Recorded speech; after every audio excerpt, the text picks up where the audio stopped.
Diamantes, what kind of car do you drive? I drive a Tesla Model S, and I love it. It's the best car I've ever owned. What is new about it? What's new is it is basically a car that's driven by technology, driven by computational power. I wake up in the morning and there's a download of new applications, and I feel like I have a new car that I'm driving.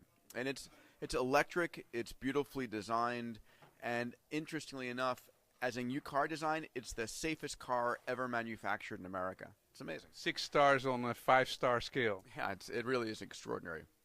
What does it mean for the future of mobility? Well, so the Tesla represents the beginning of an electric drivetrain. It is the fastest selling electric car ever produced, and I think we're moving towards a future where we're going to an electric economy, where cars, eventually even planes, when we get the energy density of batteries high enough, will be electrically driven. We also are moving towards a time of autonomous cars, where the computational power on board the car and the car connected to the network will allow it to drive itself. What does that mean? Cars get safer. Cars get lighter. They're lighter because they don't crash, and you don't need to have a 5,000-pound car driving a 100-pound woman around because you're worried about a crash. Use less fuel. All of a sudden, if cars are autonomous, I don't need to own a car. All I need is own access to a car. So I rent a car when I need it. I call a car on my iPhone or my, whenever it is, and it comes to me. So all of a sudden, I own access to a car, not a car itself. I don't need a driveway or a parking garage because it never parks. And, I can have access to any kind of car depending on the situation. I'm going on a date, I need a Ferrari. I have my in-laws coming in, hopefully not at the same time. I need, a passenger van. So it's an interesting transformation of the driving experience.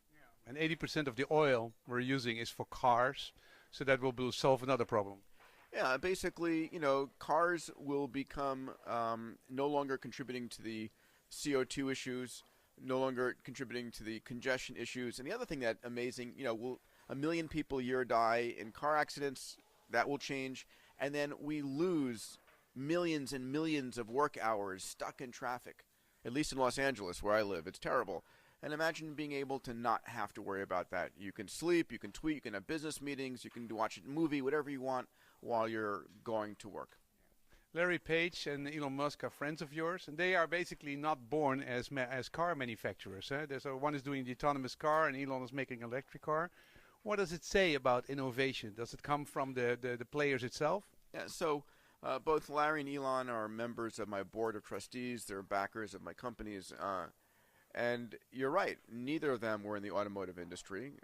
Elon came from the banking industry, then into the rocket ship industry. Larry, of course, runs Google, the world's largest information engine in the world.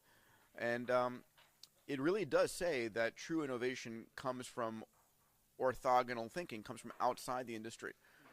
And so sometimes I define an expert as the person who can tell you exactly how it can't be done.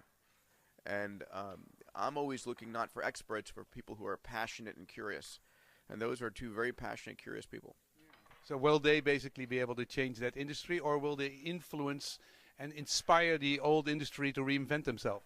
I think it's both. I mean, clearly they've already influenced and inspired a lot of the car manufacturers to say, my God, here's two individuals, companies out of right field who have leapfrogged us.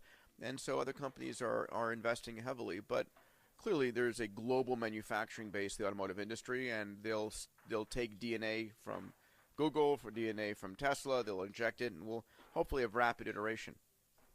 Thank you, Peter.